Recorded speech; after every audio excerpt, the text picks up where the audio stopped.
اس کی یہ ڈیمانڈ ہے کہ تم داڑھی شیو کر لو، پھر ہی وہ شادی کرے گی۔ عمر کی امی اس کے قریب آ بیٹھی تھیں۔ عمر کو یہ خبر سن کر دھچکا سا لگا، ساتھ ہی دل پر تکلیف کا ایک بھاری بوجھ آن گرا۔ کیا؟ یہ سعدیہ نے کہا؟ اسے جیسے یقین نہیں آ رہا تھا۔ شادی کو صرف ایک ہفتہ رہ جانے پر منگیتر کی طرف سے ایسی بات سننا، اور وہ بھی اس حال میں کہ اب دل میں جگہ بن چکی ہو، محبت سے محسوس ہونے لگی ہو، تکلیف کا عالم ناقابل بیاں تھا۔ ہاں بیٹا، مجھے بھی یقین نہیں آ رہا تھا، اس لیے خود اس سے ہی پوچھ کر آ رہی ہوں۔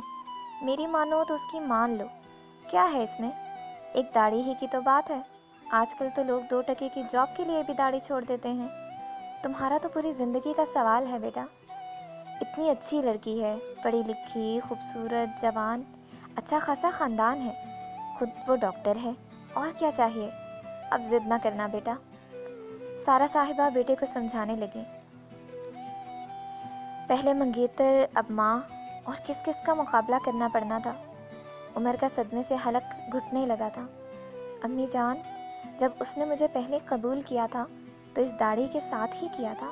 آج اگر ڈاکٹر بن کر اس کی سوچیں آسمان پر پہنچ گئی ہیں تو اس میں میرا کوئی قصور نہیں۔ دل غم سے چور چور تھا۔ ایک طرف دل ہے اور دوسری طرف ایمان، ایک جانب دنیا اور دوسری جانب اللہ۔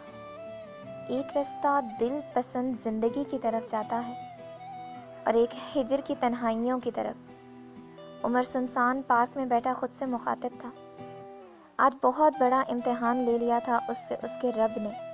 آج پتہ چلنا تھا جو دین دین کے نعرے لگانے والا عمر تھا، وہ واقعی دل سے ایمان لایا تھا یا رب سے محبت کرنے کے سارے دعوے کھوکھلے تھے۔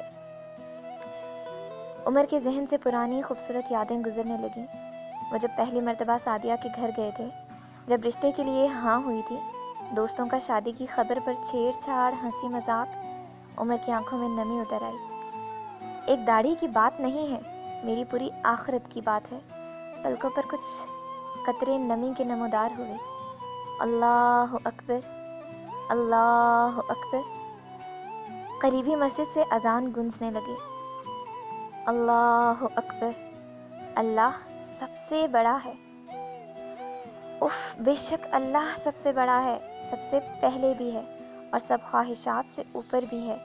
عمر دل ہی دل میں بے اختیار کہہ اٹھا، آج مجھے بھی ایک بدر لڑنی ہے، ایک احد پر قربان ہونا ہے، پر میری دفعہ میدان میرا دل ہے۔ ہر خواہش قربان ہے تجھ پر میرے محبوب۔ اس دل پر آج میں خود چھری چلا دوں گا۔ دکھ سے آواز رند گئی۔ تم کیا جانو کہ ادائے ابراہیمی کیا ہے؟ رب کی رضا کی خاطر خود کا دل دکھا دینا۔ 1 سال بعد۔ آئے نا، پہلے کھانا کھا لیں پلیز۔ آمنہ محبت سے اپنے شوہر سے گویا تھی۔ ابھی 1 گھنٹے تک کچھ نہیں کر سکتا آمنہ، آج واقعی بہت کام ہے۔ عمر نے لیپ ٹاپ تھوڑا اور قریب کرتے ہوئے جواب دیا۔ میں نے بھی ابھی تک کچھ نہیں کھایا، آپ کے ساتھ ہی کھاؤں گی۔ آمنہ نے کچھ دیر خاموشی سے پاس بیٹھنے کے بعد دھیمی سی آواز میں کہا۔ کیا؟ ارے پہلے کیوں نہیں بتایا؟ عمر نے سب کام چھوڑ کر اپنے رخ پوری طرح اپنی بیوی کی جانب پھیر لیا۔ اور اب بہت بھوک لگ رہی ہے، آمنہ نے سوال نظر انداز کرتے ہوئے دکھی سا منہ بنایا۔ ہاں، عمر اپنی ہنسی روک نہ سکا۔ حیرت ہے، میڈم کو تو 1 منٹ بھوک برداشت نہیں ہوا کرتی، آج 3 گھنٹے کیسے گزار لیے؟ آمنہ بھی مسکرا دی۔ لگاؤں پھر کھانا؟ جی جناب، ملکہ عالیہ بھوکی ہوں اور ہم خیال نہ کریں، ایسا ممکن ہے بھلا؟ عمر شرارتاً اس سے گویا تھا۔ لیپ ٹاپ اب بند کر چکا تھا اور چارجر اتار کر واپس رکھ رہا تھا۔ آمنہ شرماتی آنکھوں سے ہنستے ہوئے کچن کی جانب چل دی۔ سعدیہ کے ٹھکرا دینے کے معاملے کو 1 سال بیت چکا تھا۔ عمر نے اپنی منگیتر اور سنت کی داڑھی میں سے سنت کو چنا تھا۔ اس فیصلے پر وہ دنیا دار لوگوں کی نظر میں بے وقوف ترین ٹھہرا تھا۔ اپنوں، حتیٰ کہ والدین تک کے طعنے اور گالیاں سنی تھیں، اور خاندان والوں کی باتیں الگ۔ خاندان والے کتنی باتیں بنائیں گے، داڑھی جب تک ہے کوئی اچھا رشتہ نہیں ملے گا، تم نے تو ذلیل کر دیا بوڑھے ماں باپ کو اپنی ضد کی خاطر، وغیرہ وغیرہ۔ ایسی باتیں پورا 1 سال اکیلا ہی سنتا رہا، جس کا جو دل میں آیا کہتا رہا، لیکن عمر کا فیصلہ ایک دن کے لیے بھی نہ بدلا۔ ہاں تکلیف تو بہت ہوتی تھی ایسے رویوں سے، لیکن اللہ کا قرآن اور ذکر ایسی چیزیں تھیں جو اس کی ہمت بنی رہیں۔ سچ ہے نماز اور ذکر نہ ہو تو انسان پاگل ہو جائے۔ اللہ نے اسے صبر پر استقامت بھی کمال کی عطا کر دی۔ حقیقی بات ہے کہ وہ رب اپنی خاطر اٹھے انسان کو کبھی مرنے کے لیے اکیلا نہیں چھوڑتا، لیکن اس لیول پر آنے کے لیے پہلا قدم خود انسان کو ہی اٹھانا پڑتا ہے، ثبوت دینا پڑتا ہے کہ واقعی آپ کے لیے اللہ ہی سب سے زیادہ قیمتی ہے۔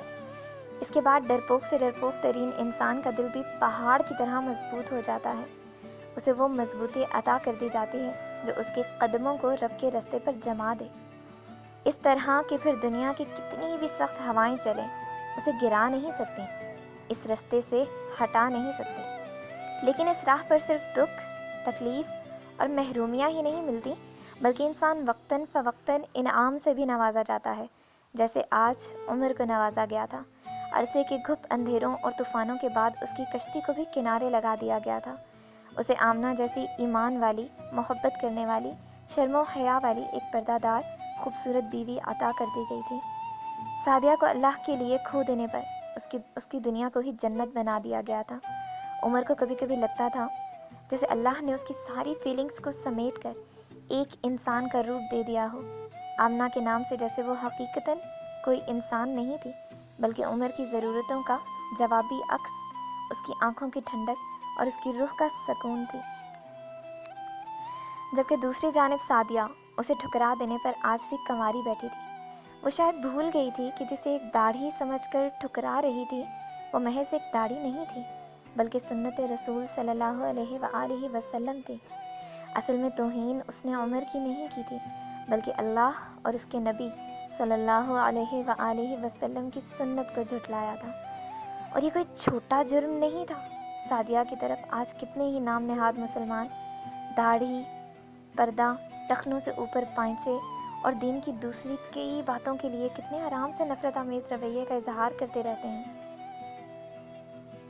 ان پر عمل کرنے والوں کا مذاق اڑاتے رہتے ہیں، یہ سوچے بنا کہ ان کا یہ سب کرنا ان کو تباہی کے کس کس گڑھے میں پھینکتا جا رہا ہے، انہیں تباہ و برباد کرتا جا رہا ہے۔